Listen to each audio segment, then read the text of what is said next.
एक तरफ हमें जो है वो नज़र आती है यहूदियत, एक तरफ हमें जो है वो क्रिश्चियनिटी नज़र आती है और एक तरफ हमें इस्लाम नज़र आता है। आपको कोई लिंक नज़र आ रहा है? ग्रेटर इसराइल का प्रोजेक्ट है कि जो नील से फिरात तक उन्होंने कहा है कि फैलना है, उसके ऊपर वो काम जारी रखे हुए हैं। अभी भी आप देख लें कि अमेरिका ईरान के साथ उसके ऊपर बमबारी कर रहा था, तो ये अपनी इसने एक सुर अलहदा लगाया हुआ था कि ये लबनान का जो पूरा सदरन लबनान है लतानी रिवर तक, वो सारे का सारा इसने मिसमार कर दिया। ईरान हिस्टोरिकली बड़ा ग्रीन एक मुल्क है जो अपने फ्रूट के लिए, अपने ड्राई फ्रूट के लिए बहुत मशहूर है, तो उसका ये हाल कर दिया था। और उन्होंने अभी ये जब वापस जवाब दिया है, खलीजी ममालिक में इनकी एयर बेसिस पे फायर किए हैं, मिसाइल फायर किए हैं, ड्रोन्स मारे हैं, तो उसमें इनके कुछ रडार्स थे और अगले दिन इतनी बारिश हुई है कि जिसकी कोई हद ही नहीं है। तो वो जो दज्जाल कहते थे कि बारिशों पे कंट्रोल करेगा, जहाँ चाहेगा बारिश बरसाएगा, जहाँ चाहेगा खुश्क साली ले आएगा, पूरी दुनिया में एक हुकूमत हो, एक निज़ाम चले, एक गवर्नमेंट हो पूरी दुनिया में, कोई रिलीजन ना हो, आपका एक डिजिटल करेंसी हो। अब डिजिटल करेंसी आप देखें कि आपके पास और मेरे पास कोई पैसा नहीं है, बुद्धा है, राम है, इस तरह के लोगों को आसमान में उनकी शबीहें उतारें, लोग समझे कि वो वाकई आ गए हैं और वो आके उनको बोलें कि देखो मियाँ, ये जो मैं तुम्हें बताता रहा था ना, ये तो उस ज़माने के लिए ठीक था, लेकिन अब ना ये लोग ठीक हैं। अमेरिका में 11-12 साइंटिस्ट हैं जो कि गायब हुए हैं। लोग काम कर रहे थे रॉकेट प्रोपल्शन लैब में, और ये उस ऑर्गेनाइजेशन में काम कर रहे थे जिसने अमेरिका के लिए पहला एटॉमिक बॉम्ब बनाया था। ट्रंप ने कहा है कि इसके बारे में, ये जो एलियंस वगैरह हैं, इनके बारे में जो भी इंफॉर्मेशन है इसको डिक्लासिफाई करें और लोगों को बताएं। लग बिल्कुल ऐसा रहा जैसे कल आने वाले कल की बात है। फाइनल पावर जो थी ना, जो तंग कर रही थी और हर जगह पर अपनी प्रॉक्सीज के थ्रू इनको काउंटर कर रही थी, वो ईरान थी। इसलिए उनको ये था कि यार हमने ईरान को काउंटर करना है, क्योंकि ये उनके हाथों में कॉम्प्रोमाइज्ड है। चाचा ट्रंप जो है ये एप्स्टीन की वजह से, this is how they used to operate. ईरानी ये भूले नहीं है, इसीलिए वो ईरानी जो है ना, वो अमेरिका को इतना बुरा कहते हैं। वो शाह ईरान का जो बेटा है वो उसका, तो वो मुझे ऐसा लगता है कि जैसे किसी फिल्म में ना राहत फतेह अली खान नहीं ना गाना मिल रहा, तो चाहत कहता है मैं हूं ना। आप नए हुरमज के ऊपर एक तरफ नाकाबंदी अमेरिका ने की हुई है और एक तरफ जो है वो ईरान ने तो सारे रास्ते जो है वो बंद किए हुए हैं। इसको कैसे फोर्सी कर रहे हैं? हिस्टोरिकली स्पीकिंग अहमक लोग नहीं है, वो बहुत सियाने लोग हैं, ठीक है। They have understood the power of Hormuz. They are not going to let go of it. क्या ये ऐसे ही जो है वो कभी जंगबंदी इस तरह से, कभी मुज़ाकरात की मेज़ पे और कभी फिर से जो है वो ललकारना शुरू, यही देख रहे हैं या कुछ सेटल डाउन होता हुआ भी देख रहे हैं? अगर किसी का ये ख्याल था ना कि वो पहले दिन आएंगे और आकर दस्तखत कर जाएंगे, ऐसा नहीं होगा। जो वो जॉन कैरी ने भी जो आके वो किया था ओबामा के ज़माने में, वो पता नहीं, मेरे ख्याल उसको 18 महीने लगे थे। आता था जाता था, एक ड्राफ्ट आता था जाता था। उन्होंने जो असल बात कहनी है वो तो अभी करेंगे ही नहीं। पाकिस्तान का बीच में बहुत बड़ा किरदार है कि हमने उन चीज़ों को उस नहज पर नहीं जाने दिया। पाकिस्तान जो सफारती सतह पे एक नाम रोशन हुआ, पाकिस्तान का जो कामयाबियां ली, इसकी कंटिन्यूटी देख रहे हैं आप आने वाले वक्त में? ट्रंप ने कल रात को ये बयान दिया है कि I respect Pakistanis and I respect prime minister and field marshal, ठीक है। और उन्होंने भी क्या कहते हैं, ये अब्बास अरागची ने कहा है कि नहीं, चैनल पाकिस्तानी है। क्योंकि आगे जो कहानी बन रही है ना सर, आपका जो गल्फ में लोग बैठे हैं उनमें से बहुत से लोगों को हो सकता है वापस आना पड़े, क्योंकि यूएई के साथ हमारा मामला जो है ना, ये आगे मजीद बिगड़ेगा। सही। आपको यहाँ पर 20 लाख बंदा है, अरबों डॉलर है जो वहाँ से भेजते हैं। ऐसा क्या हुआ कि डॉक्टर नासिर बेग साहब आए हों और हम भारत का जिक्र ना करें? इतना इररेलेवेंट हो चुका है भारत, इतना इररेलेवेंट हो चुका है कि मैंने ये कह का आपको एंजॉय करना था।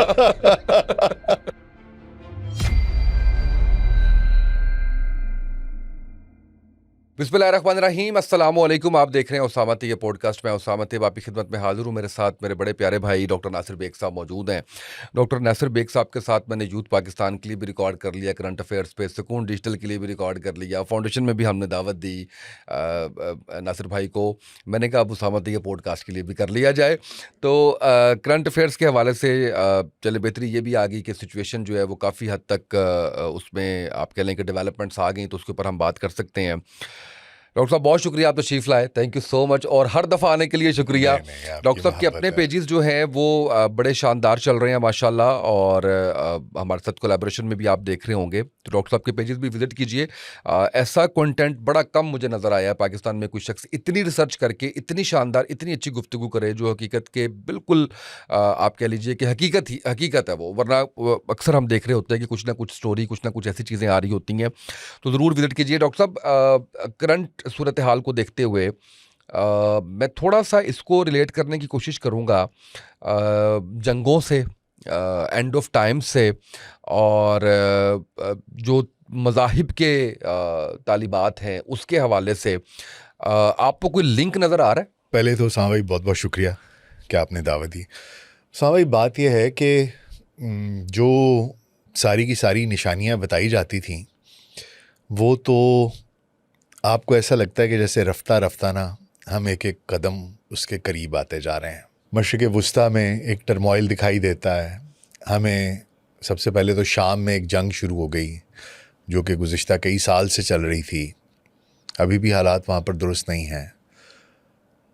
मशरिक़ वुस्ता में पर्टिकुलरली अगर हम गज़ा की सिचुएशन देखें, फ़लस्तीन की सिचुएशन देखें, तो वहाँ पर मस्जिद अक्सा को वो चाहते हैं कि शहीद किया जाए, खाकम बदहान, और वो चाहते हैं कि वहाँ पर अपना टेंपल रेज़ किया जाए, जो एक उनका ग्रेटर इसराइल का प्रोजेक्ट है कि जो नील से फ़िरात तक उन्होंने कहा है कि फैलना है, उसके ऊपर वो काम जारी रखे हुए हैं। अभी भी आप देख लें कि अमेरिका ईरान के साथ उसके ऊपर बमबारी कर रहा था, तो ये अपनी इसने एक सुर अलहदा लगाया हुआ था कि ये लबनान का जो पूरा सदरन लबनान है, लतानी रिवर तक, वो सारे का सारा इसने मिसमार कर दिया। तो इनके अपने जो एक्सपेंशनिस्ट डिज़ाइंस हैं ये उसके ऊपर काम कर रहे हैं। आज तक इन्होंने कभी अपनी बाउंड्री डिफ़ाइन नहीं की। Israel is the only country in the world which does not have a defined border. ठीक है, बिल्कुल सही। तो ये सारे का सारा उस तरफ को चल रहा है। फिर इसराइल के पास सी ऑफ गलीली है जहाँ से ये पानी लेते हैं सारा, ये भी एक निशानियों में से एक है कि वो सूख जाएगा, और उसमें पानी सूखता जा रहा है। ठीक है, कि दज्जाल के खुरूज की ये सारी की सारी निशानियाँ हैं। हम सब उस तरफ को जा रहे हैं। फिर इन्होंने रेड हाइफर्स जो थी वो मंगाई, वो पाली नहीं है, उसको बुलाया, मंगाया, अमेरिका में उनको रेज़ किया है जेनेटिकली मॉडिफाई करके। तो ये सारी कहानी उसी तरफ को जा रही है। फिर एक पूरे का पूरा निज़ाम है जो बन रहा है। अगर आप देखें तो आपका जेनेटिकली मॉडिफाइड फूड आ रहा है, ठीक है, जिसके ऊपर बिल गेट्स काम कर रहा है। उसने वहाँ पर सबसे बड़ा लैंड ओनर इस वक्त अमेरिका में बिल गेट्स है, और वो क्या कर रहा है, उसका काम ही यही है कि वो दवाइयों के साथ टेम्पर करता है, वैक्सीन्स के साथ टेम्पर करता है, सीड्स के साथ वो करता है, टेम्पर करता है, स्टेराइल सीड्स बना रहा है कि आप उससे एक दफ़ा फसल उगा देंगे तो उसके सीड से फिर अगली फसल नहीं उग सकेगी। फिर अभी आपने देखा कि ईरान के अंदर जो बारिशें हुई हैं, इराक़ में बारिशें हुई हैं, वो एक बहुत बड़ा साइन है। वो पिछले 10 साल से 10 साल से इराक़ और ईरान खुश्क साली में थे। ये जो जनवरी में वहाँ पर ये मुज़ाहरे हो रहे थे, उसका एक मेन मकसद ये था कि वहाँ पर खुराक नहीं थी, खाने की चीज़ें नहीं थी, फूड आइटम्स जो थे उनकी प्राइसेस बहुत हाई कर गई थी, बहुत ऊपर चली गई थी। पानी नहीं था तेहरान में। तेहरान की आबादी तकरीबन 90 लाख है, और अगर आप सबर्ब्स डाल लें तो 1.5 करोड़ के करीब बन जाती है। पानी सबसे ज़्यादा वहाँ जाता है। उनके पास 5 डैम्स थे, सारे के सारे खाली 7 to 8% पे काम कर रहे थे। ज़ेरे ज़मीन पानी इतना नीचे चला गया था कि ज़मीन 35-35 सेंटीमीटर नीचे धंस गई थी। और 10 साल से वहाँ पर कहत साली थी, बारिश नहीं हो रही थी, उनकी फसलें मर रही थीं लोगों को। और ईरान हिस्टोरिकली बड़ा ग्रीन एक मुल्क है जो अपने फ्रूट के लिए, अपने ड्राई फ्रूट के लिए बहुत मशहूर है। तो उसका ये हाल कर दिया था। और उन्होंने अभी ये जब वापस जवाब दिया है, खलीजी ममालिक में इनकी एयर बेसिस पे फायर किए हैं, मिसाइल फायर किए हैं, ड्रोन्स मारे हैं, तो उसमें इनके कुछ रडार्स थे ठीक है, एक कुवैत में था, एक यूएई में था जो थार्ड से रिलेटेड था, और एक और था। इन्होंने 2-3 रडार्स उनके मारे हैं, और अगले दिन इतनी बारिश हुई है कि जिसकी कोई हद ही नहीं है। तो वो जो दज्जाल कहते थे कि बारिशों पे कंट्रोल करेगा, जहाँ चाहेगा बारिश बरसाएगा, जहाँ चाहेगा खुश्क साली ले आएगा, आप देखें उससे क्रॉप नहीं हो रही, जिंदा कर देगा, मुर्दों को जिंदा कर देगा, उसके ऊपर भी ये काम कर रहे हैं। बिल्कुल कर रहे हैं। आप एंटी एजिंग शुरू हुई हुई है कि जी आप देखें कि लोग बार बार आपको दिखाते हैं कि जी ये 65 साल का आदमी है, लगता 35 साल का है, कि जी हमने एज रिवर्स कर दी है। तो ये तो खैर आप देखें, ये जो ख्वाहिश है ना जिंदगी की के जवान होने की, अबदी रहने की, ये तो इंसान की वो ख्वाहिश है जो कि दुनिया के हर, आप देख लें फ़िरौन की भी यही ख्वाहिश थी कि मैं मरूँ ना, शहदाद की भी यही थी, नमरूद की भी यही थी।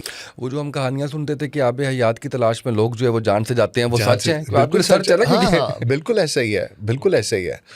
तो लेकिन वो तो अल्लाह के हुक्म से मिलेगा, लेकिन ये तो अपनी, वो तो एक अल्लाह के इज़्न से है ना, ये तो खुद मैन्युफैक्चर करके और वो करके ये सब कुछ उसके लिए कर रहे हैं, और ये सब कुछ उस तरफ को जा रहा है। और आप देखेंगे कि ये सारा है, फिर एक करेंसी आ रही है, जिस तरह ये कोशिश कर रहे हैं, ये सारा तेल का ये सब कुछ हो रहा है। बेसिकली दे वांट कि हम पेपर करेंसी से डिजिटल करेंसी की तरफ आएँ। जो ब्लैक रॉक का वो सीईओ है, वो भी आया हुआ था इसमें डावोस में, तो उसने यही बात की कि जी हमें डिजिटल पे आना चाहिए, ये करना चाहिए। तो basically what they are working on is कि पूरी दुनिया में एक हुकूमत हो, एक निज़ाम चले, एक गवर्नमेंट हो पूरी दुनिया में, कोई रिलीजन ना हो, आपका एक डिजिटल करेंसी हो। अब डिजिटल करेंसी आप देखें कि आपके पास और मेरे पास कोई पैसा नहीं है, अभी भी मोरलेस यही है। हमारे पास फ़ोन में पैसे हैं, हम जाके कोई कहता है जी इतने पैसे देते हैं, हम ट्रांसफ़र कर देते हैं। लेकिन अभी तो यह है कि हम उसको इन कैश कर सकते हैं। तब तो यह है कि completely totally what will happen is कि आपका जो कुछ भी आपका सासा है वो आपके लेजर के ऊपर एक कंप्यूटर की एंट्री है, और वो एक एंट्री से ख़त्म हो जाएगा, ख़त्म भी हो सकता है और बढ़ भी सकता है। तो आप सोचें कितना बड़ा रिस्क है, और सब उनके हाथ में है। ठीक है, और डेटा जो है, इवन डेटा हमारा जो है वो सर उसको उठा लीजिए आप। ये अभी क्लॉड एक एआई बहुत बड़ी कंपनी है जिसके साथ अमेरिका का फड्डा चल रहा था गवर्नमेंट का, जो वो कह रहा था कि जी मैं आपको ये राइट्स दूंगा और ये नहीं दूंगा। उन्होंने एक नया वर्जन निकाला मिथॉस के नाम से। ठीक है, अब आप सोचें ज़रा कि वो इट इज़ सो पावरफुल कि दुनिया का जो सबसे स्ट्रॉन्गेस्ट ऑपरेटिंग सिस्टम था ना वो लिनक्स था। ठीक है, जो उसका एक वर्जन था, उन्होंने कहा जी ये बहुत स्ट्रॉन्ग है। वो क्या करता है, वो बेसिकली जनरेटिव एआई है जो कि आपके कोड्स को देखता है, कोड्स जनरेट भी करता है और कोड्स को उनमें से बग्स निकालता है। उसने पता नहीं 20-20 साल पुराने ऐसे सॉफ्टवेयर्स के बग्स निकाल दिए जिसकी कोई हद नहीं है। अब वो किस लिए डेंजरस है, अगर किसी ऑपरेटिंग सिस्टम में या किसी सॉफ्टवेयर में कोई बग निकल आता है तो इसका मतलब ये है कि वो उसका एक चोर दरवाज़ा है। उस चोर दरवाजे से आप उस सॉफ्टवेयर के अंदर, उस एप्लीकेशन में एंटर हो सकते हैं। अब आप सोचें कि दुनिया के जितने बैंक्स हैं, जितने आपकी स्टॉक एक्सचेंजेस हैं, इन तमाम लोगों को फिर बुलाया है वहाँ पर इन्होंने वाशिंगटन में, और उनको कहा है कि भाई ये ले लो और इससे चेक करो कि तुम्हारे कहाँ कहाँ पर चोर दरवाजे हैं, इनको सेट कर दो। साथ साथ उनको ये भी डर है कि अगर ये किसी गलत बंदे के हाथ चढ़ गया या अगर एआई रोग हो जाती है। माइथॉस को उसने ये भी किया कि उसने उसको कहा कि मैं तुम्हें इंटरनेट से लॉग आउट कर रहा हूँ, कोशिश करो कि तुम इंटरनेट को दोबारा अपने बहाल कर सकते हो तो करके देखो। और वो बंदा अगले दिन सुबह नाश्ता कर रहा था और उसको ईमेल आई एआई की तरफ से कि लो भाई मियाँ, मैं इंटरनेट ब्रेक करके बाहर आ गया। तो आप इमेजिन करें कि how powerful these things are and what does this mean.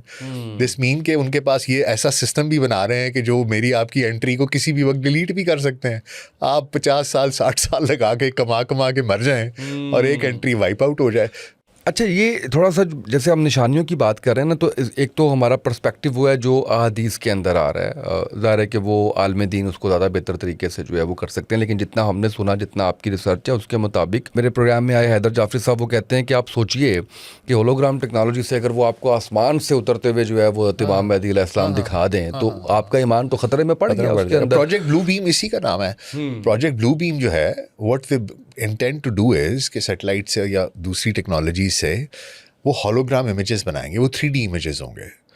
आपको ऐसा लगेगा कि जैसे आसमान से हकीकत में कोई शख्स उतर रहा है। हज़रत ईसा अलैहिस्सलाम हज़रत ईसा जो अलैहिस्सलाम दिखा सकते हैं, उनका और क्या सर पता देखें वो एक्चुअल में दजाल हो। सर, आप देखें कि अगर आपको, और उनका एम क्या है कि जितने रिलीजियस फिगर्स हैं ना, ठीक है, चाहे हज़रत ईसा अलैहिस्सलाम है, नबी करीम सल्लल्लाहु अलैहि वसल्लम है, या इमाम मेहदी हैं, जो भी बुद्धा है, राम है, इस तरह के लोगों को आसमान में उनकी शबीहें उतारें, लोग समझें कि वो वाकई आ गए हैं, और वो आके उनको बोलें कि देखो मियाँ, ये जो मैं तुम्हें बताता रहा था ना, ये तो उस ज़माने के लिए ठीक था, लेकिन अब ना ये लोग ठीक हैं, तुम इनके निज़ाम पे चलो, ठीक है। तो इसका मतलब ये है कि लोगों के दिमाग में आपने शक डाल दिया, डिस्कॉर्ड डाल और दिया। यही वो फितना है। यही वो फितना है। आपने राम और दर्जन बुद्धा है। का जिक्र क्यों किया? मैंने इसलिए किया क्योंकि एक बहुत बड़ी आबादी है राम और बुद्धा की। आप देखिए ना, 1.5 उनके अरब followers को भी उनके फॉलोअर्स intact को रखने के हाँ, क्योंकि उनको भी तो उनके उससे हटाना है। मैं समझ रहा हूँ। बेसिकली मसला ये नहीं है कि उन्होंने सिर्फ मुसलमानों को टारगेट करना, उनका मकसद क्या है कि पूरी दुनिया से रिलीजन्स ख़त्म करना। A world which is divide of religions, all kinds of religions, मतलब बी इट एब्राहमिक रिलीजन्स जिसमें कि यहूदियत है, मसीहियत है, इस्लाम है, या नॉन एब्राहमिक रिलीजन्स। वो कहते हैं सबको ख़त्म करो, बस ये सिस्टम हो, यही सबका मज़हब हो, इसी को सब माने। और जब हम तशबीहात पे आते हैं तो उसके अंदर इतनी लंबा उसका जो है वो एक कदम इधर और दूसरा कदम हज़ारों मील के फासले पे rocket sort of, sir jets हैं, आपके पास कॉन्कॉर्ड था जो पता कहाँ से कहाँ जाता है, स्पीड ऑफ साउंड से ऊपर जा रहे हैं। अब तो अब ये this is not even a myth any more, this is a reality. ये तो कोई आप सोचें ना कि आप मिनट्स में कहाँ से कहाँ हज़ारों किलोमीटर घंटे एक में आप पहुंच जाते हैं। तो बेसिकली तो इस्तारे हैं ना सर, आप एक जगह से दूसरी जगह पहुंच रहे हैं, और यू नेवर नो कि आगे क्या चीज़ अनलॉक हो जाए। मैं आपको बताऊं, वो मुझे वो याद आ रहा है कि जब बल्ब इजाद हुआ तो उस वक्त के जो सबसे बड़े थे फिलोसफर थे, तो उन्होंने कहा कि साइंस आज अपनी महराज पे पहुंच, इससे ज़्यादा तरक्की नहीं हो सकती, क्योंकि हमें पता नहीं है कि किस किस चीज़ पे काम हो रहा है आज भी 2026 में बैठ में, तो आने वाले वक्त तो पता नहीं क्या कुछ आने वाला। बात यह है सर कि अभी मैं देख रहा था एक थियरी है क्वांटम इंटेंगलमेंट की। अच्छा, वो ये कहते हैं कि 2 इलेक्ट्रॉन्स या 2 पार्टिकल्स जो at the time of birth of universe एक दूसरे के साथ जुड़े हुए थे, इंटैंगल्ड थे, यूनिवर्स एक्सपैंड किया और एक यहाँ पर रह गया, और एक यूनिवर्स में पता नहीं कितने लाइट ईयर्स अवे है, ठीक है। अगर आप इसको इस तरह घुमाएंगे ना, तो वो उतने लाइट ईयर्स अवे ना, वो भी इसी तरह इतना घूमेगा। This is known as quantum entanglement. कोई बीच में मीडियम नहीं है, कोई कुछ नहीं है, दे were just entangled at birth, और वो entanglement it stage like that, ठीक है। आई मीन आज तक आप कम्युनिकेशन करते हैं, यहाँ से इलेक्ट्रोमैग्नेटिक वेव्स जाती हैं, एंटेना लगाते हैं, डायरेक्शन देते हैं, you don't need a medium and nothing, बस एक इलेक्ट्रॉन इधर घूम रहा है, इफ दे आर इंटैंगल्ड, तो you don't need anything, any medium, anything, मतलब एक आप इसको घुमाएंगे वो भी घूमेगा। So we don't know where science is going to take us in coming times. और एक और आपने ये बात की है, मैं आपको एक बड़ी इंटरेस्टिंग बात बताऊं। अमेरिका में 11-12 साइंटिस्ट हैं जो कि गायब हुए हैं। लोग काम कर रहे थे रॉकेट प्रोपल्शन लैब में, और ये उस ऑर्गेनाइजेशन में काम कर रहे थे जिसने अमेरिका के लिए पहला एटॉमिक बॉम्ब बनाया था। नासा के साथ काम कर रहे थे रॉकेट प्रोपल्शन लैब में, और इधर भी काम कर रहे थे। अच्छा, आप सोचिए कि ये 11-12 लोग जो है ना, इनमें से कुछ मारे गए मिस्टीरियस सर्कमस्टांसेस में, और कुछ गायब हो गए, और अब 1-2 इसी तरह के साइंटिस्ट चाइना में गायब हुए हैं। अच्छा, ठीक है। और ये लोग जो थे ना, ये यूएफओज पर काम कर रहे थे, उस पर भी काम कर रहे थे, ठीक है। कुछ दिन पहले ट्रंप ने ये बात कही कि मैं चाहता हूँ, मैंने कहा है कि इनको ना डिक्लासिफाई करो जो यूएफओ के बारे में तुम्हारे पास जितनी इंफॉर्मेशन है। हमारे नाज़रीन के लिए यूएफओ भी बता दीजिए, ताकि ये अनआइडेंटिफाइड फ्लाइंग ऑब्जेक्ट्स, जिस तरह जैसे उड़न तश्तरी हम उर्दू में कहते हैं, कि जो बाहर से आप कहते हैं कि एलियंस आए जिस शिप में, उसको यूएफओज का नाम दिया जाता है। अच्छा, अब ट्रंप ने कहा है कि इसके बारे में, ये जो एलियंस वगैरह हैं, इनके बारे में जो भी इंफॉर्मेशन है इसको डिक्लासिफाई करें और लोगों को बताएं। अच्छा, अब आप मुझे बताएं कि एक अमेरिका का सदर एलियंस की बात कर रहा है, यूएफओज की बात कर रहा है, फिर उन्होंने उससे पूछा जेडी वैंस से, तो उसने कहा मुझे तो लगता है कि ये सारे के सारे डीमंस हैं, शैतान हैं, हम उनको ये नाम दे रहे हैं। मेरा अपना ये ख्याल है कि ये भी दज्जाल की आमद की एक तैयारी है, क्योंकि जब वो आएगा तो उसके साथ उसकी फ़ौज होगी शयातीन की, और वो जो जन्नात हैं, शयातीन हैं, जो कुछ भी हैं, उनको ये हमें प्रेजेंट करेंगे एज कि ये एलियंस आए हैं। और लोगों को मेंटली प्रिपेयर किया जा रहा है, कंडीशन किया जा रहा है कि भाई तुम्हारे सामने अगर इस तरह की कोई मखलूक आ जाए तो एलियंस होंगे, तो तुम समझ लेना कि ये एलियंस हैं। तो एंड दिस इज, अब ये कोई किसी ज़माने में हम ये बात सोचते थे तो हमें ये बड़ा absurd लगता था कि हम ये बात सोच भी रहे हैं, और हम इसे एक कंस्पिरेसी थ्योरी समझ के श्रग ऑफ कर देते थे।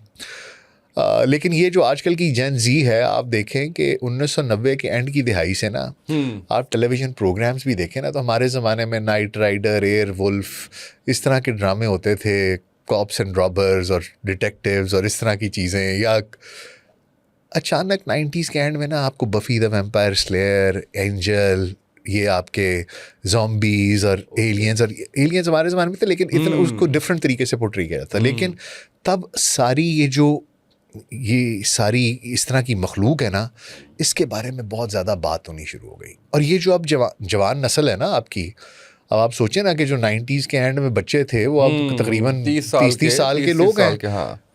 तो उनके लिए ये आइडिया एलियन नहीं है, उनके लिए ये बात अजीब सी नहीं है। वो कहेंगे हाँ यार हमने तो देखे हुए हैं, हाँ, they will accept it with more ease. जितना कि मैं और आप देखेंगे उससे वो लोग ज़्यादा आसानी से उसको दे विल अब्जॉर्ब इट। तो दे हैव बीन कंडीशनिंग, और ये बड़े अरसे से सारा काम हो रहा है। और मेरा ख्याल है कि ये सारी की सारी चीज़ें जो है ना, ये मुझे उसी की तैयारी दिखाई देती है। अब ये चीज़ें बहुत स्पीड अप हो गई हैं। जैसे ज़ाहिर है इसके बारे में वक्त का तयन तो नहीं किया जा सकता, लेकिन लग बिल्कुल ऐसा रहा जैसे कल आने वाले कल की बात है। देखिए सर, वो एक मिसाल देते हैं कि आप वो कभी आपने देखा है वो जो किचन रोल होता है जिसमें से टिश्यू पेपर उतारते हैं, तो जब वो नया होता है ना तो आप उसको खींचते हैं तो आहिस्ता आहिस्ता काम होता है। तो जब वो ख़त्म होने के करीब होता है ना तो आप एक दफ़ा हाथ करते हैं तो उसकी 6 लेयर्स चली जाती हैं, वो इतना पतला हो जाता है। तो वक्त जो है ना, हमारे एक दोस्त हैं वो कहते हैं कि वक्त बिल्कुल उसी तरह जा रहा है। When we are nearing the end of times, तो आप इस तरह हाथ करते हैं और वो 4 फिरकियाँ ले लेता है, आपको पता भी नहीं चलता। आप उसको बरकत कहें, जो मर्जी कहें, लेकिन अब आप सोचें कि 2026 जो है ये इसके 4 महीने गुजर चुके हैं, 1/3 गुजर गया है। कल की बात है, ठीक है, लिटरली कल की बात है। ऐसे लगता है कि पलक झपकी है अभी, और वक्त बहुत तेजी से गुजर रहा है। और मैं तो वो लिखते हुए, डेट लिखते हुए समटाइम्स यकीन करें 24-25 लिख जाता हूँ। ऐसा ही, सच्ची बात है। ऐसा मतलब ही वो आपका जैसे अगर कोई लिखने का काम है जहाँ पे आपने डेट्स लिखनी है, तो आप इसी तरह से जो है वो कर रहे हैं, आप कंफ्यूज हो जाते हैं। अच्छा, अब ये बताइएगा कि जब हम इस हालिया जंग को इस तनाजुर में देखते हैं तो उसके अंदर एक तरफ हमें जो है वो नज़र आती है यहूदियत, एक तरफ हमें जो है वो क्रिश्चियनिटी नज़र आती है, और एक तरफ हमें इस्लाम नज़र आता है।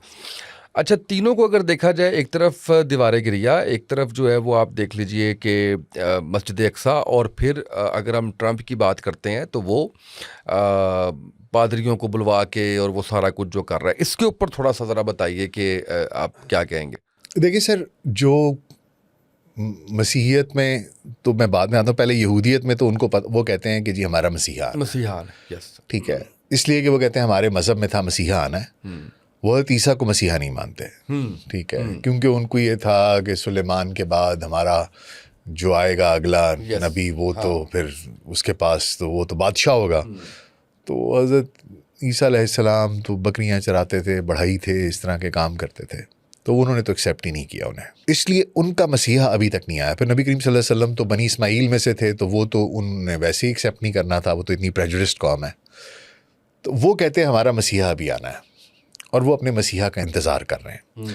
और उनके लिए मसीहा की आमद से पहले की कुछ निशानियां हैं, जिसमें कि हमने बताया हुआ है कि जी वो टेंपल बनेगा, 3rd टेंपल बनेगा, उसमें से रेड हाइफर कुर्बान करनी है, ग्रेटर इसराइल बनेगा, ये सारा कुछ उन्होंने कुछ अपने लैंडमार्क्स रखे हुए हैं कि उसके आने से पहले हम ये निशानियां पूरी करेंगे तो वो आएगा। और वो ये कमोबेश कुछ निशानियां हमारे भी मज़हब के अंदर वो बिल्कुल कुछ चीज़ें ऐसी हैं जो हमारे और उनमें, हम भी यही कहते हैं, लेकिन हम कहते हैं कि ये दज्जाल होगा। यस, ये वो होगा जो मसीह दज्जाल होगा, जो मैंने वो ग्रेटर इजराइल की तरह, हाँ, ग्रेटर, तो अभी ये, और जो मसीही हैं उसमें असल में सर मसीहियों का मसला ये है कि उधर ना बड़े तरीके से ना ये जो ज़ायनिस्ट हैं इन्होंने ना बहुत तरीके से अमेरिका में एक फ़िरका पैदा किया जिनको एवेंजेलिकल्स कहते हैं, ठीक है।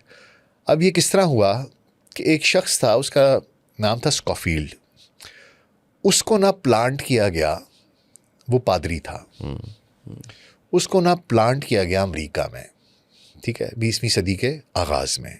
रॉथस्चाइल्ड ने उसको स्पॉन्सर किया।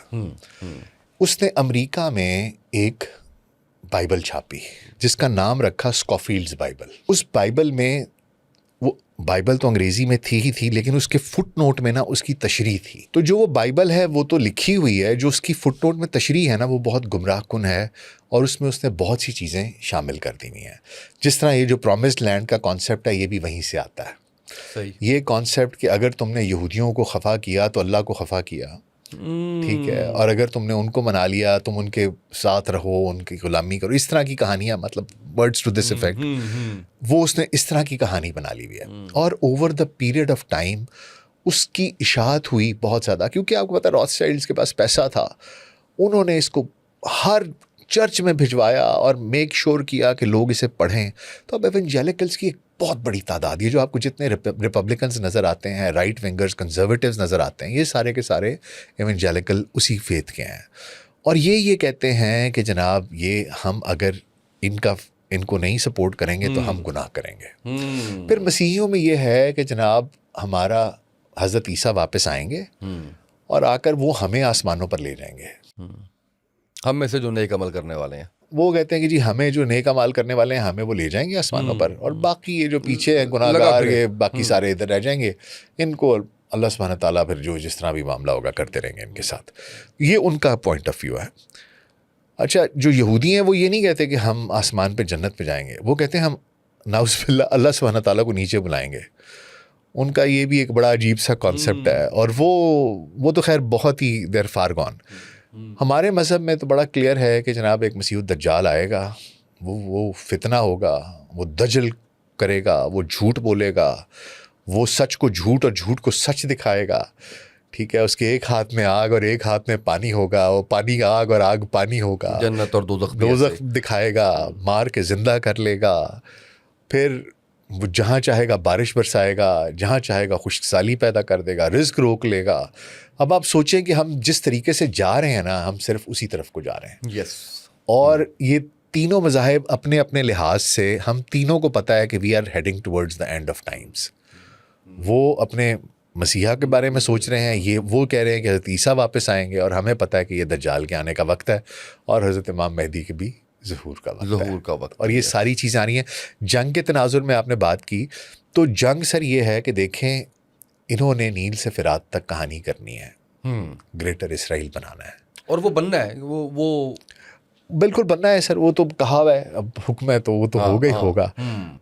लेकिन उसमें ना कहानी ये है कि अभी इस वक्त ईरान जो है ना वो अकेला नहीं था। देखें, एक वक्त के बाद अरबों ने शुरू में फ़लस्तीन को सपोर्ट किया, सारा कुछ किया, लेकिन एक ख़ास टाइम के बाद अरब्स ने वो सपोर्ट से हाथ खींच लिया। ऐसा ही है। अब उस वक्त एक पोल देखें, उसी वक्त एक पोल ईरान में क्रिएट होता है और वहाँ पर इनकलाब आ जाता है। अब ईरानी कहते हैं कि हम तो नहीं छोड़ेंगे इनको अकेला, वो इनको सपोर्ट करना शुरू कर देते हैं। ठीक है सर, वो हिजबुल्लाह भी बनाते हैं, वो आपके हौसियों के साथ भी मामला करते हैं, वो उनकी असद रजीम के साथ भी शाम में होती है, फिर हमास के साथ भी जब वो बनती है तो ये एक ना नेक्सस बनता है। ठीक है, इनको ये प्रॉक्सीज बन जाती हैं ईरान की। लेकिन एक्चुअली होता क्या है कि ये सारे वो लोग हैं जो इसराइल को काउंटर कर रहे हैं, वेस्टर्न पावर्स को काउंटर कर रहे हैं, क्योंकि वेस्टर्न पावर्स तो खेल रही थी बड़े अरसे से मिडल ईस्ट में, बिल्कुल सही, खलीजी ममालिक के साथ भी। उनको क्या कहा कि भाई हमारा तेल डॉलरों में बेचो, हम तुम्हें प्रोटेक्शन देते हैं। प्रोटेक्शन आपने देख लिया कि क्या देख लिया, पकड़ के ना उनसे पूछा ना उनको बताया, जंग मुसल्लत कर दी, उड़ा के रख दिया उनके सारे के सारे इंफ्रास्ट्रक्चर को। तो उनको तो कोई फायदा नहीं हुआ। मतलब वो इनका अपना तेल डॉलरों में बेचते थे, फिर जो डॉलर आते थे उससे इन्हीं के बॉन्ड्स खरीदते थे। वो डॉलर्स भी इनकी मार्केट में ट्रिलियंस ऑफ डॉलर्स इन्वेस्ट किए हुए आज हम वापस उसी बात के ऊपर कि करेंसी सारा कुछ वो सारा इनके हाथ में, इनके हाथ में है, ठीक है। तो बात ये है कि ये अब प्रॉब्लम ये था कि इनको ये नजर आ रहा था कि Iran is the final frontier, क्योंकि अरब ममालिक में तो हमारा इंग्रेस इतना ज्यादा है, दूसरा ना इनकी कोई फौज है, पैसे से आप कितनी जंगें लड़ सकते हैं, ठीक है सर। बात यह है कि आपके पास 1 करोड़ रुपया है, मेरे पास एक बंदूक है, तो फिर आपके पास कुछ नहीं है, ठीक है, बड़ी सीधी सी बात है, ठीक है। तो वो फौज अपनी नहीं बनाते, उनके भी सर्टन रीजंस हैं कि भाई उधर मोनार्कीज हैं, बादशाहते हैं, उनको ये होता है कि फौज बनाएंगे कल कुछ हमें ही पकड़ के उतार दें, उनके अपने रिजर्वेशंस हैं, जो भी उनके रीजंस हैं, लेकिन वो नहीं बनाते। तो फाइनल पावर जो थी ना, जो तंग कर रही थी और हर जगह पर अपनी प्रॉक्सीज के थ्रू इनको काउंटर कर रही थी, वो ईरान थी। इसलिए उनको ये था कि यार हमने ईरान को काउंटर करना है, ठीक है, इसलिए जंग बहुत ज़रूरी थी। दूसरा हुई लेकिन इजराइल के उस पे कहने पे ना, बिल्कुल इसमें कोई शक नहीं है। ये तो अब तो बाहर आ गई बात कि ये नेतन्याहू गया, इसने जाके बोला कि जी प्रेजेंटेशन दी, ये और इसका आर्मी चीफ गया, उसने जाके प्रेजेंटेशन दी और मार्को रूबियो ने कहा कि भाई ये चीज़ ठीक नहीं है, मेरे ख्याल में ऐसे मत करो, बाकी देख लो। जेडी वैंस ने तो टोटली अगेंस्ट बोला कि ये ना करो। बिल्कुल सही। पीट हेग्सेट सिर्फ एक वो क्रेजी आदमी है, उसने कहा कि हाँ जी करो करो करो करो। अब आप सोचिए, और इसके किसी भी चीफ ने, किसी भी नेवल चीफ, आर्मी चीफ, किसी ने ये नहीं कहा, उन्होंने कहा ये क्या कर रहे हो, क्या कर रहे हो, ये क्या हिमाकत की बात कर रहे हो, ठीक है। इससे पहले किसी और बंदे ने नहीं किया, ठीक है। वो आके इसको देंगे, इसने कहा जी कर देते हैं, और उसकी भी रीजन हमें पता है, क्योंकि ये उनके हाथों में कॉम्प्रोमाइज्ड है। चाचा ट्रंप जो है ये एप्स्टीन की वजह से सामने आया हुआ हाँ सामने आया हुआ है, उसको ये है कि भाई मैंने कुछ इनकी बात ना मानी, तो वो तो इसको ऑर्डर देके जाते हैं, and he started this war for on their behest. और इनको ये है कि किसी तरीके से, और ईरानी ये बात जानते हैं कि ये आज अगर हम इनके साथ ट्रूस कर भी लेंगे ना, उनको पता है इस बात का। देखें ईरान ना एक सिविलाइजेशन है, ओह यस, ठीक है। इन्होंने 1953 में ना वहाँ पर मोहम्मद मुसद्दिक का तख्ता उल्टा था। मोहम्मद मुसद्दिक एक वज़ीर आज़म था, इलेक्टेड था। उसने क्या कहा था, उसने कहा था जी मैं अपनी तेल जो है ना वो नेशनलाइज करने लगा हूँ। वहाँ पर ब्रिटिश फर्म्स थी जो तेल निकाल जाती थी, इनको थोड़े बहुत पैसे देती थी, अयाशी कर रही थी। उसने कहा मैं अपना तेल नेशनलाइज करूँगा। एक बाकायदा ऑपरेशन हुआ, वो रूजवेल्ट का पोता गया, उसने जाके $1 मिलियन लेके गया, और 10 दिन में उसने जर्नैल खरीदे, उसने क्लर्जी खरीदे, मौलवी खरीदे, उसने लोग खरीदे, भत्ते के गुंडे खरीदे, मीडिया के लोग खरीदे, और वहाँ पर वो इनकलाब ले आया। लोगों ने उसको गालियाँ दी मुसद्दिक को, और उसका तख्ता उलट दिया। उसके बाद ये शाह ऑफ ईरान ले आया। फिर उसने जो बिगाड़ पैदा किया, उसके अंदर भी फिर इन्होंने अपनी एक पुलिस फोर्स बना के रखी, जो ये चाहता था वो करते थे। This is how they used to operate. ईरानी ये भूले नहीं है, इसीलिए वो ईरानी जो है ना वो अमेरिका को इतना बुरा कहते हैं, इसलिए कि उनकी मेमोरी बड़ी क्लियर है। इसीलिए वो बार बार मर्ग बर अमेरिका और ये सारे जो नारे मारते हैं, वो कहते हैं यार अगर ये वो ना करता, हमारे ऊपर शाह ना आके बैठता, वो हम पर ये जुल्म ना करता जो उसने जुल्म किए हैं, वो हर चीज का जिम्मेदार अमेरिका को ठहराते हैं। बिल्कुल। And they have a very long memory. उनको पता है कि क्या ये मिसकैलकुलेट किया अमेरिका ने यहाँ पे, क्योंकि वो शाह ईरान का जो बेटा है वो उसका, तो वो मुझे ऐसा लगता है कि जैसे किसी फिल्म में ना राहत फतेह अली खान नहीं ना गाना मिल रहा, तो चाहत कहता है मैं हूं ना। लिटरली मैं सच्ची बात बताऊं, मुझे जब भी मैं उसकी स्टेटमेंट सुनता हूँ ना, मैं तैयार हूँ क्यादत के लिए। तो मुझे लगता है कि ये बिल्कुल ऐसा ही है कि मूवी है, उसमें राहत को लेना था, वो अवेलेबल नहीं है, चाहत कहता है मैं अवेलेबल हूँ। देखें सर, बात यह है कि वो भी इसराइल जाके दीवारे गिरिया पे सिर मारा है। असल में ये कोई लोग थोड़ी हैं।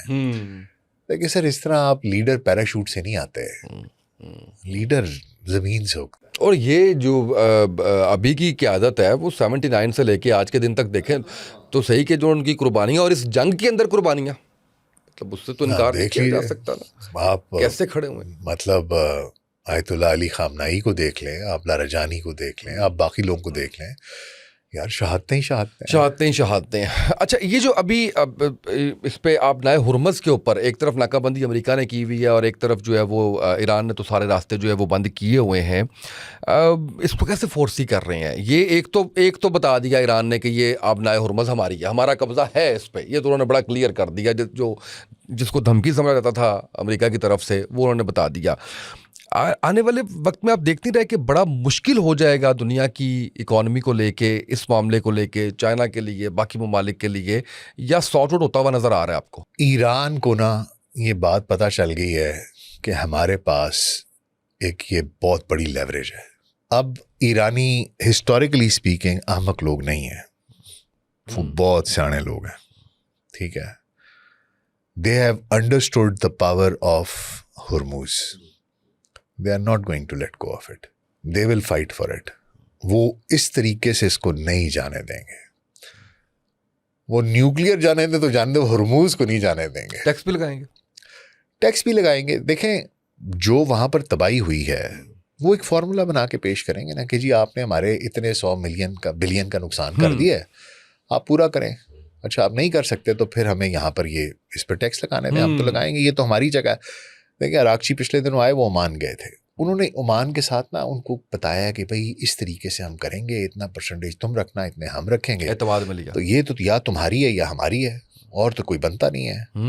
तो we are the two people, बस लेट्स शेयर इट। तो क्या रिस्पॉन्स था ओमान का? Oman would be all for it. उसको क्या जरूरत, क्या क्यों ना कहेगा, सर बिलियंस ऑफ डॉलर्स आ रहे हैं आपको हर साल के, तो आप क्यों इनकार करेंगे? वो हर शिप से, हालांकि ये इतना हिस्टोरिकली कोई भी नहीं लेता, लेकिन अभी ये देखें आपने, उसने इंडोनेशिया ने भी कहा है कि वो जो स्विस नहीं, स्विस तो एक कैनाल है ना सर, वो तो मैन मेड ऑब्स्टिकल है ना। स्ट्रेट ऑफ मलाक्का में वो कह रहे हैं कि जी हम भी लेंगे पैसे। सही। इंडोनेशियंस ने कहा, हालांकि सिंगापुरियंस ने कहा, फिर स्विस का कंपैरिजन इससे नहीं बनता। जो लोग कहते हैं कि वो भी तो ले रहे हैं ना। नहीं, स्विस देखें, स्विस इज अ कैनाल, ठीक है, it is a man made object, this is a natural pathway. आप नेचुरल उसके साथ नहीं कर सकते। नेचुरल उसमें एक ट्रीटी ऑफ मॉन्ट्रो है जो कि बेसिकली टर्की के साथ हुई थी, और उसने कहा था कि जी हम उनके पानियों से, इससे मेडिटेरेनियन से आगे ब्लैक सी तक, तो उसमें 2 स्ट्रेट्स आते हैं, उसमें भी वो सिर्फ सर्विस चार्जेस लेते हैं, वो इस तरीके से कोई वो नहीं, टैक्स नहीं लेते उनसे, या टॉल नहीं लेते कोई। लेकिन अभी इंडोनेशिया ने कहा है कि जी मैं स्ट्रेट ऑफ मलाक्का से लूँ। अब स्ट्रेट ऑफ मलाक्का से सारी चाइना की जितनी भी शिप्स हैं वो गुजरती हैं। तो और इंडोनेशिया का जो डिफेंस मिनिस्टर था वो आज से 2 हफ्ते पहले पीट हेग्सेथ से मिल के भी आया अमेरिका में। तो ये सारी जो खिचड़ी पकड़ी, इंडोनेशिया भी गया हाथों से, या था ही नहीं कभी, वो भी उन्हीं के बाद, वो तो जा के कह रहे थे कि जी हमें भी सर, देखें मैं भी हूँ सर, खिदमत का मौका दीजिए सर, मतलब सर हम नहीं है सर। तो वो तो सर ऐसी कहानी है। तो लेकिन ये कि ये मेरा नहीं ख्याल कि ये छोड़ेंगे, कोई जो भी ये करेंगे। देखें, Iranians are masters of negotiation. अगर किसी का ये ख्याल था ना कि वो पहले दिन आएंगे और आकर दस्तखत कर जाएंगे, ऐसा नहीं होगा। जो वो जॉन कैरी ने भी जो आके वो किया था ओबामा के ज़माने में, वो पता नहीं, मेरे ख्याल उसको 18 महीने लगे थे, आता था जाता था, एक ड्राफ्ट आता था जाता था। उन्होंने जो असल बात कहनी है वो तो अभी करेंगे ही नहीं। अभी तो वो सिर्फ चिट्ठियां आ रही हैं, चिट्ठियां जा रही हैं, वो समीउल्लाह से कलीमुल्लाह, कलीमुल्लाह से समीउल्लाह, ये कहानी पास दिया जा अभी सिर्फ कहानी चल रही है। उन्होंने जो असल बात करनी है वो अभी नहीं करेंगे, वो जरा थोड़ा सा कहानी देखेंगे, वो समझते हैं। And they do not trust Americans. Yes, बिल्कुल सही, दे डू नॉट ट्रस्ट अमेरिकन्स। वो जब तक सारे घर पूरे नहीं कर लेंगे, देखें वो रशिया को ऑन बोर्ड किया हुआ है, सऊदी अरेबिया को ऑन बोर्ड किया हुआ है, उन्होंने ओमान को किया हुआ है, हर किसी, कतर को किया हुआ है, हर किसी को उन्होंने ऑन बोर्ड किया है, सिवाय यूएई के। Everybody else is on board. वो हर किसी से बात कर रहे हैं, उन्होंने बताया हुआ उन्हें कि यार ये हमारी मजबूरी है, ये सब कुछ हम कर रहे हैं, और वो समझ रहे हैं। पाकिस्तान का बीच में बहुत बड़ा किरदार है कि हमने उन चीज़ों को उस नहज पर नहीं जाने दिया। अल्लाह का बड़ा एहसान है अल्हम्दुलिल्लाह। इस पे भी आता हूँ मैं पाकिस्तान को, उससे पहले थोड़ा सा मैं जो आपसे जानना चाह रहा हूँ, मुझे जानना चाह रहा हूँ कि जंग बंदी तो ख़त्म होने के नहीं आप देख रहे कोई आसार, क्योंकि अगर ये 18 महीने आप कह रहे हैं उस बात पे, तो ये तो डिज़ास्टर बहुत बड़ा है ना, अगर इसमें सालों लगते हैं। जो कि कहने वाले ये भी कहते हैं कि 2032 तक तो जंगें ही हैं नज़र आ रही हैं। तो क्या ये ऐसे ही जो है वो कभी जंग बंदी इस तरह से, कभी मुज़ाकरात की मेज़ पे और कभी फिर से जो है वो ललकारना शुरू, यही देख रहे हैं या कुछ सेटल डाउन होता हुआ भी देख रहे हैं? ट्रंप के लिए ना एक थोड़ा सा इशू ये है कि एक वॉर पावर्स रेजोल्यूशन है, 1973 का एक एक्ट है यूएस उनके कॉन्स्टिट्यूशन में, उसके मुताबिक जो भी सदर है उसको अगर कोई जंग शुरू होती है तो उसके 48 घंटों में कांग्रेस से, हाउस से को इन्फॉर्म करना है। वो इन्होंने 28 को जंग शुरू हुई तो 2 मार्च को मेरा ख्याल बता दिया था, लूप इन कर लिया। लेकिन उसमें वो ये कहता है कि आप 60 दिन से ज़्यादा अगर जंग एक्सीड करती है तो सदर को हाउस से अप्रूवल लेना पड़ेगा। 60 दिन जो है वो 1 मई को पूरे हो गए। लेकिन ये अब ड्रामा क्या कर रहे हैं, ये कह रहे हैं कि जी जंग बंदी तो हो गई भी है, जंग तो अब है ही नहीं, तो हम तो जंग दोबारा शुरू कर ही नहीं रहे, हमने तो सिर्फ स्ट्रेट ऑफ हॉर्मुज़ ब्लॉक किया हुआ है, हम जंग दोबारा शुरू करेंगे तो परमिशन लेंगे। ये कानून की सबसे मजेदार बात ये होती है कि लोग उसमें से लूप होल निकालते हैं, तो इन्होंने भी लूप होल्स, ये तो मास्टर है उसके, इन्होंने ये लॉयर्स होते हैं तो इनने उसमें से लूप होल्स निकाला है। तो और साथ आगे अब इसका मिड टर्म इलेक्शन आ रहा है सितंबर में, उसके अंदर भी हिस्टोरिकली जो भी पार्टी गवर्नमेंट में होती है वो हमेशा सीटें लूज करती है। तो हाउस में इसके पास 5 की है वो लीड है, और सेनेट के अंदर इसके पास कोई शायद 7 या 8 सीटों की लीड है। तो लोग ये प्रेडिक्ट कर रहे हैं, और जो इसकी इस वक्त पॉपुलैरिटी है वो शायद 37% पे नीचे आई हुई है। इस वॉर को 65 to 70% अमेरिकन डिसअप्रूव करते हैं। तो इसके लिए अपने घर में चीज़ों को सेटिस्फाई करना भी बहुत मुश्किल है। इसलिए मुझे नहीं लगता कि ये अटैक उस तरीके से करेगा, लेकिन मुझे लगता है कि बस किल्ली फंसा के बैठे रहेंगे आप। लेकिन है भी तो खर दिमाग ना। मैं शायद कल ही कहीं सुन रहा था या पढ़ रहा था कि माहिर नफ्सियात ने कुछ 27 जो है ना दिमागी अमराज जो है वो डिक्लेयर किए हैं इसको और वो लगता भी है। देखिए ना, अमेरिका का सदर हो, कोई प्रोटोकॉल्स का ख्याल नहीं, कोई सिफारती आदाब का ख्याल नहीं है, वो उसको देख के लगता भी है कि ये वाकई कुछ ऐसा है। हमारा एक दोस्त है सराय को कहते हैं चाचा ट्रम्प झल्ला थी गया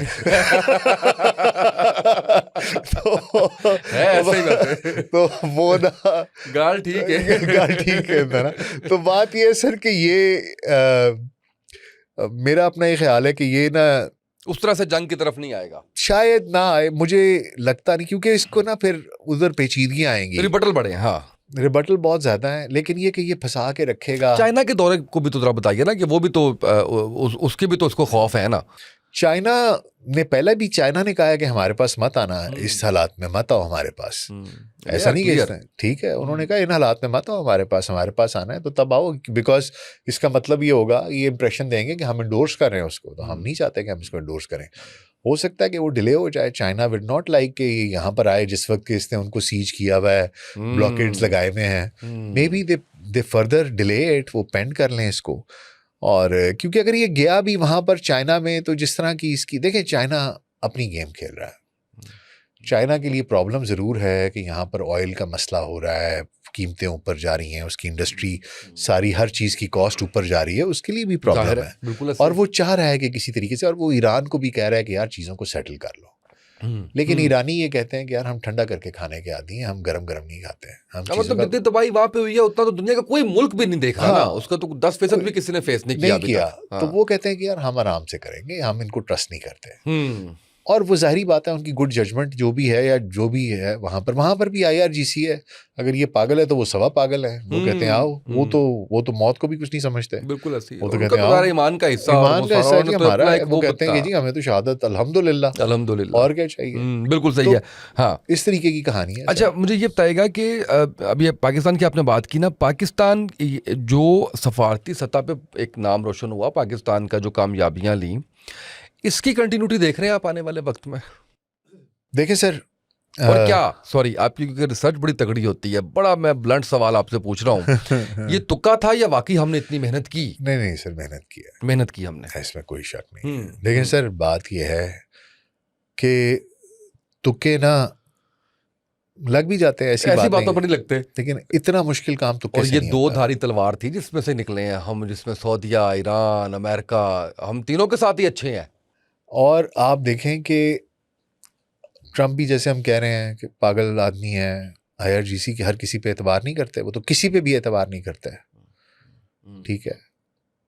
एक इस तरह के दो लोगों पर, और वो आज भी कह रहे हैं, ट्रम्प ने कल रात को ये बयान दिया है कि I respect Pakistanis and I respect prime minister and field marshal, ठीक है। और उन्होंने भी क्या कहते हैं, ये अब्बास अरागची ने कहा है कि नहीं, चैनल पाकिस्तानी है। तो we have earned this, we have worked very hard, अल्हम्दुलिल्लाह। It was not a fluke, we worked very hard and we have earned it. The reputation that we are getting, praise that we are getting, we deserve it. बाकी इज्जतें जिल्लतें मेरा रब देने वाला है, बेशक, इसमें कोई इन्होंने मेहनत अपनी की, मेहनत की है। कंटिन्यूटी सर ये है कि फिलहाल तो मुझे ये लगता है कि अगर कोई कहानी चलेगी ना आगे जी, तो वो पाकिस्तान के थ्रू ही चलेगी। ओके, बिल्कुल। उसकी वजह ये है कि ये गए थे रूस के पास, पुतिन ने उसको फोन किया है ट्रम्प को, तो ट्रम्प ने उसे कहा है हाँ अच्छा, अच्छी बात है तुमने फ़ोन किया है, लेकिन मैं यार यूक्रेन के बारे में बड़ा परेशान हूँ, उसका कुछ करो। मतलब उसने उसको चंडी करा दिया है, ठीक है ना। उन्होंने कहा पहले अपना कार सीधा कर, फिर मेरे को लाई, ठीक है sir. And Trump being Trump, he can be blunt like that. And Russia got the joke कि ये they do not want me to interfere. उसने ये नहीं, उसको कोई धमकी नहीं दी कि भाई मैं आके ऐसा कर दूंगा, ऐसा कर दूंगा। सोचो, उसने प्यार से ही बात की कि यार बात सेटल कर लो। उन्होंने कहा मैं नहीं करनी, ठीक है ना। तो ये जो कहानी चलेगी ये पाकिस्तान के थ्रू ही चलेगी, लेकिन अभी ये it is going to take, मेरा ख्याल है, अ लिटिल टाइम। अच्छा, मैं आपसे आखिरी सवाल करने लगा था, लेकिन फिर मैंने इरादा बदल दिया। क्यों बदला वो आखिरी ये सवाल करने के बाद आपको बताता हूँ, उसको मैं एंजॉय करना चाहता हूँ। अच्छा, ये तो इस हवाले से जो सवाल है वो ये है कि हम इसको कुछ इकोनॉमी को लेके प्रैक्टिकलिटी में नरेट कर पाएंगे, जो एक आम आदमी का सवाल है कि यार हमारा, हाँ हमारा पाकिस्तान। देखिए सर, मैं ना ये ना मुझे गिला है अपने लोगों से। देखें, बहुत से लोग कहते हैं जी इसमें हमें क्या मिला, हम क्या करते हैं, ये क्या करते हैं। मैं सर इस चीज़ का कायल हूँ कि आप ना इस तरह की चीज़ों की कीमत नहीं लगाते, वाह, ठीक है, लेकिन आप इस तरह की लेवरेज को ना ज़ाया भी नहीं होने देते। उसका एक तरीका होता है। मैं ये नहीं कहता कि मुझे सोने का कशकोल ले दें जी, लोग दूर से चमकता देखेंगे तो मुझे पैसे, आई डोंट वांट दैट, ठीक है। मैं उनसे कहूँ कि जनाब ये मेरी गवादर पोर्ट है, पिछले 20 साल से मेरा प्रोजेक्ट फंसा हुआ है, आप मेहरबानी करें इसके ऊपर अगर आप लोगों की कोई रिजर्वेशन है, let's sit and let's discuss, ठीक है। नाउ दैट वी हैव, वो जब लली में भी मसला हो रहा है, बाकी जगहों पर भी इशू है, this is a natural deep sea port, let's come, हम इसको टैक्स फ्री करते हैं, आप आएँ इसके ऊपर काम करें, आप भी आएँ, चाइनीज़ भी आएँ, सारे आएँ, यहाँ पर अपनी इंडस्ट्रीज़ लगाएं, लेट्स डेवलप दिस। बिल्कुल सही है, ठीक है, बिल्कुल सही। आप कहें जी हमारा ये सीपैक आप मैच्योर होने दें, आप भी इससे फ़ायदा उठाएं, China would be all for it. क्योंकि आगे जो कहानी बन रही है ना सर, आपका जो गल्फ़ में लोग बैठे हैं उनमें से बहुत से लोगों को हो सकता है वापस आना पड़े, क्योंकि यूएई के साथ हमारा मामला जो है ना ये आगे मज़ीद बिगड़ेगा। सही, आपको यहाँ पर 20 लाख बंदा है, अरबों डॉलर है जो वहाँ से भेजते हैं, वो आपको बहुत बड़ा सेटबैक होगा अगर आपने उसके बारे में कुछ सोचा नहीं। हमने कोई इंडस्ट्री डेवलप नहीं की हुई, हमारी कोई एक्सपोर्ट नहीं है, हमारी मईशत टोटली ज़ीरो है। We need to work in our house, ठीक है ना। मतलब वो जिस तरह मरीम बीवी कहती हैं कि हमारी बेहतरीन एक्सपोर्ट हमारा दिमाग है, हमने एक्सपोर्ट नहीं करने हैं। आप इधर उनके लिए कंड्यूसिव एनवायरनमेंट बनाएं, वहाँ पर लोग उनको कौड़ियों के भाव तनख्वाह देते हैं और उनसे अरबों डॉलर की कंपनियां चलवाते हैं। आप यहाँ क्यों नहीं कर सकते? तो ये आई थिंक पाकिस्तान को थोड़ा सा स्मार्टली काम करके ना अपनी इकोनॉमी के लिए फेवरेबल कंडीशंस बनानी चाहिए, not in terms of any ad, not in terms of any loan, but in terms of infrastructure, industry, agriculture, which is going to give us employment, which is going to help our economy, which is going to sustain our environment and create more jobs, ताकि हमारा जो एक ecosystem है ना economic वो हम settle कर सकें। बिल्कुल सही है। अच्छा, मैं क्लोज करने लगा था, जो मैंने आपको कहा कि वो इसलिए मैंने नहीं किया कि ऐसा क्या हुआ कि डॉक्टर नासिर बेग साहब आए हों और हम भारत का जिक्र ना करें। इतना इररेलेवेंट हो चुका है भारत, इतना इररेलेवेंट हो चुका है कि मैंने ये कह का आपका एंजॉय करना था। यदि आपने पूरी गुफ्तगू में कहीं भी लत्ते नहीं लिए भारत के, यदि वो इतना इररेलेवेंट है, कहाँ खड़ा है, किधर गया? सर वो तो ना, मैं क्या कहूँ सर, वो जो मेरा प्यारा नंदू है ना उसने ना बेड़ा गर्क कर दिया सर इंडिया का। और मैं आज सुबह ही बल्कि एक प्रोग्राम रिकॉर्ड करा था, उसमें मैंने एक बात की थी। देखें सर, बात यह है, जो नेगेटिविटी है ना वो कभी भी पॉजिटिव रिजल्ट्स यील्ड नहीं करती। आप चाहे एक शख्स में नेगेटिविटी हो, चाहे एक कौम में हो, चाहे एक मुल्क में हो, प्रॉब्लम यह है कि जो भाजपा, बीजेपी की और आरएसएस की जो बेसिस है ना वो नफरत पे है। नफरत से ज्यादा नेगेटिव सेंटिमेंट ही कोई नहीं है। तो जब आप नफरत से कोई बीज बो दे ना सर, उस पे भी पौधा नहीं उगता। प्रॉब्लम यह है कि वो नफरत से पॉलिसी बना रहे हैं, वो अपने मुल्क का भी नहीं सोच रहे, अपने लोगों का भी नहीं सोच रहे। पूरी दुनिया आज वोटिंग हुई है, सिर्फ एक मुल्क यूरोपीय यूनियन में था जिसने कहा कि जी आप इसराइल के साथ ना तिजारती ताल्लुकात रख लें। 27 में से 26 ने कहा, या 28 में से 27 लोगों ने कहा कि नहीं करनी इनके साथ ट्रेड हमने। आप सोच रहे हैं, यूरोप कह रहा है, ये कोई एक मुल्क के अलावा बाकी सब कह रहे हैं इनके साथ नहीं करनी, और आप जाके उसके साथ जफियां डाल रहे हैं। और आपका वो गोबर आरिया बैठ के कह रहा है कि और मारो, बॉम्ब मारो इनको। यार तुम्हें पता भी है कि तुम बात क्या कर रहे हो? वहां पर बच्चे शहीद हो रहे हैं, घरों को मिसमार करे। Do you even have any idea that what kind of hate are you spewing, what venom are you spewing? इंसानी जानों की, बच्चों की बात कर रहे हो यार, सिर्फ इस वजह से कि वो मुसलमान है। आप नफरत का आलम देखें। तो जब आप इस नफरत के ऊपर बेस करके अपनी पॉलिसियां बनाएंगे तो फिर आपको कभी फल तो नहीं लगा। आप तो अपने मुल्क का भी नहीं सोच रहे, अपने लोगों का भी नहीं सोच रहे। और अपने मुल्क में उसने वो सर टोटल 1 से 5% लोग हैं, ये अडानीज और Ambanis and all that, they are making, उनके पास 40%, 1% के पास 40% दौलत है पूरे इंडिया की। सर नजर भी आता है ना, वो जावेद अख्तर ने आगे कहा ना कि ये गरीब छुपा देते हैं सारे, जब मैं आता हूँ लाहौर में तो क्या हाल होगा वहाँ पे, किस तरह से जो है वो चीज़ें, और वो झोपड़पट्टियाँ वो सारी तो वो अपने मीडिया पे भी दिखाते हैं। अच्छा चले, आखिरी सवाल, अब पक्का आखिरी सवाल वो ये है कि ईरान ने तो मुंह नहीं लगाया, ज़ाहिर है कि लगाना भी नहीं चाहिए था कि आप उन दिनों जाके नेतन्याहू की गोद में बैठ गए हैं। इजराइल का भी उस तरह से कुछ नजर नहीं आ रहा उनके साथ, अमेरिका का तो बिल्कुल ही नजर नहीं आ रहा, ये क्या हुआ? देखिए सर, बात यह है कि इज्जत दुनिया में उस शख्स की होती है, उस कौम की होती है जिसमें स्पाइन होती है। ठीक है, आप बड़ी चीखें मारे थे, हम इकोनॉमिक पावर। सर दुनिया बेवकूफ है, दुनिया को नहीं पता, उनको नहीं पता कि यार अगर तुम कहते हो हमारी जीडीपी इतनी है, तुम्हारी तो 1.5 अरब आबादी है, चवानी तो पल्ले नहीं पहनती। उसको नहीं पता कि तुम्हारे मुल्क के अंदर इतनी करप्शन है, उसको नहीं पता कि तुम्हारा मुल्क के अंदर कितनी फॉल्ट लाइंस है, रिलीजियस और कम्युनल।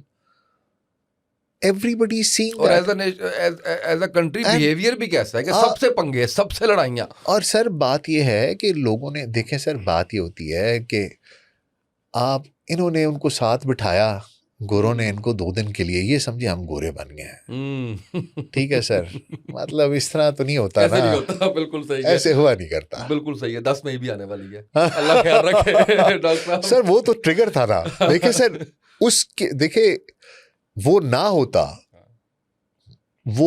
होता तो ना नंदू का ये हाल होता, ये इतना जलील होता।